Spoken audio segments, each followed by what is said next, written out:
بسم اللہ الرحمن الرحیم۔ السلام علیکم معزز طلباء کرام، آپ سب کیسے ہیں؟ آج ہم مؤطا امام محمد کے سبق نمبر 129 کو پڑھیں گے۔ آج کے ہمارے سبق کا عنوان ہے احرام کے نماز کے بعد باندھنے کا بیان۔ آج کے ہمارے سبق کی عبارت جو ہے وہ باب الرجل یحرم فی دبر الصلاۃ وحیث ینبعث بہ بعیرہ سے شروع ہوتی ہے۔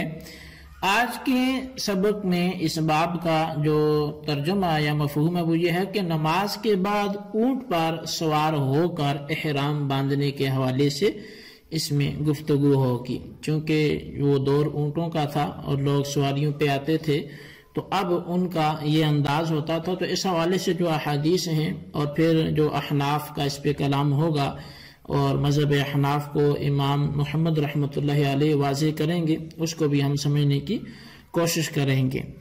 امام محمد رحمۃ اللہ علیہ حدیث پاک لکھتے ہیں کہ اخبرنا مالک اخبرنا نافع عن ابن عمر ان عمر كان يصلي في مسجد ذي الحلیفۃ فاذا انبعثت به راحلته احرم۔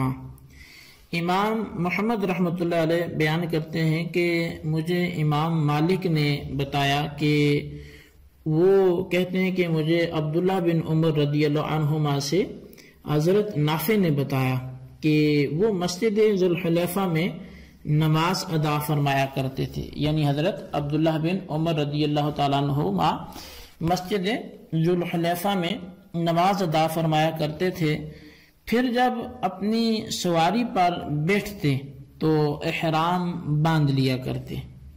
اخبرنا مالک اخبرنا موسى بن عقبة عن سالم بن عبد الله انه سمع ابن عمر رضي الله عنهما يقول بيداؤكم هذه التي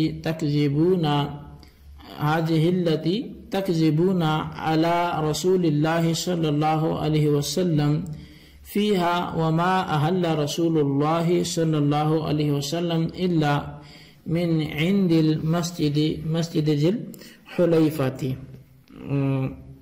تو امام محمد رحمۃ اللہ علیہ حدیث پاک روایت کرتے ہیں کہ امام مالک رحمۃ اللہ علیہ وہ بیان کرتے ہیں کہ ہمیں موسیٰ بن عقبہ نے جو ہے وہ حضرت سالم بن عبداللہ سے متعلق خبر دی کہ انہوں نے حضرت عبداللہ بن عمر رضی اللہ عنہما کو یہ کہتے سنا کہ یہ وہ مقام ہے کہ جس کے بارے میں تم رسول اللہ صلی اللہ علیہ وسلم پر جھوٹ باندھتے ہو، اور نبی علیہ السلام نے اسی مسجد ذی الحلیفہ سے احرام باندھا ہے۔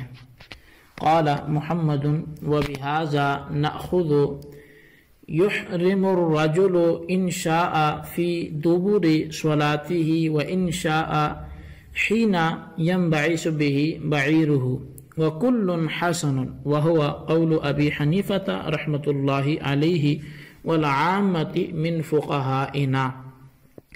امام محمد رحمۃ اللہ علیہ فرماتے ہیں کہ ہمارا اسی پر عمل ہے کہ آدمی چاہے تو نماز کے بعد احرام باندھ لے، اور اگر چاہے تو اس وقت باندھے جب اس کی سواری اٹھ کھڑی ہوتی ہے۔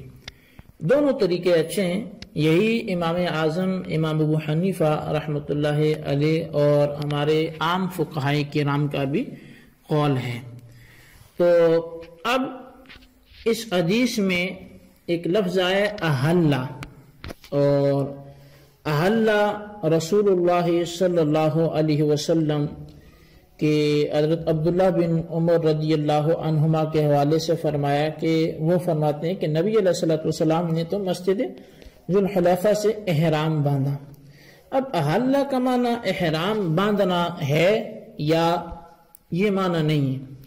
تو اس میں یہ ہے کہ یہ معنی احرام کے احلہ کے آتے ہیں، اور اس حوالے سے صاحب نہایہ نے اس کی پوری لغوی اور شرعی بحث بیان کی ہے، تفصیل کی ہے۔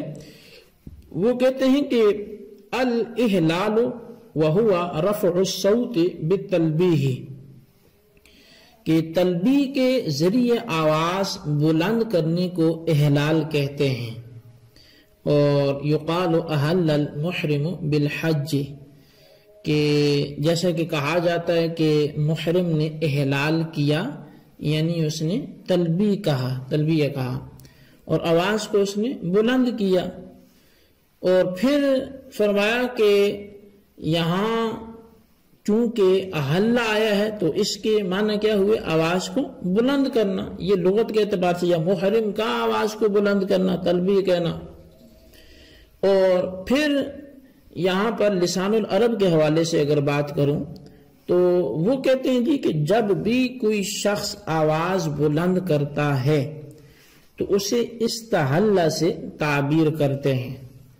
اور حج کے لیے احلال کا معنی یہ ہے کہ تلبیہ کی ادائیگی بلند آواز سے کی گئی، اور ہر متکلم جب بلند آواز سے کلام کرتا ہے تو اسے استحلہ اور احلہ سے تعبیر کرتے ہیں۔ حدیث شریف میں آیا ہے کہ جب کوئی نو مولود بیٹا پیدا ہو، یعنی کوئی نیا بچہ پیدا ہو، تو وہ اس وقت تک وارث نہیں بنے گا۔ کب تک؟ نہ اس وقت تک وہ وارث بنے گا، نہ کوئی اس کا وارث ہوگا۔ کب تک؟ جب تک کہ وہ آواز سے چیخ نہ مارے۔ اب احرام کو احلال اس لیے کہا گیا ہے کہ محرم تلبیہ کی ادائیگی کے وقت اپنی آواز کو بلند کرتا ہے، اور تلبیہ کو بھی احلال کہتے ہیں، اور احلال کا حقیقی معنی آواز بلند کرنا ہے۔ اور ہر آواز بلند کرنے والا شخص جو ہے وہ محل ہے، یعنی احلال کرنے والا ہے۔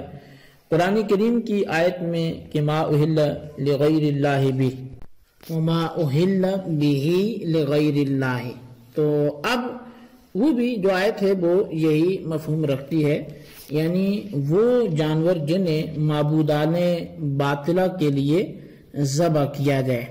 تو جہاں پر اللہ تبارک و تعالی نے سورہ بقرہ کی آیت نمبر 173 میں وہ کچھ چیزوں کے حرام ہونے کا ذکر فرمایا، تو وہاں پر یہ فرمایا کہ انما حرم علیکم المیتۃ والدم ولحم الخنزیر وما احل به لغیر اللہ، اور پھر آگے فمن اضطر غیر باغ ولا عاد فلا اثم علیہ سے استثناء بھی فرمایا۔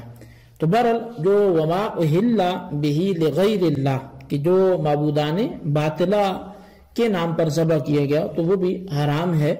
تو وہاں پر بھی یہ جو احلہ ہے وہ یہی مفہوم رکھتا ہے۔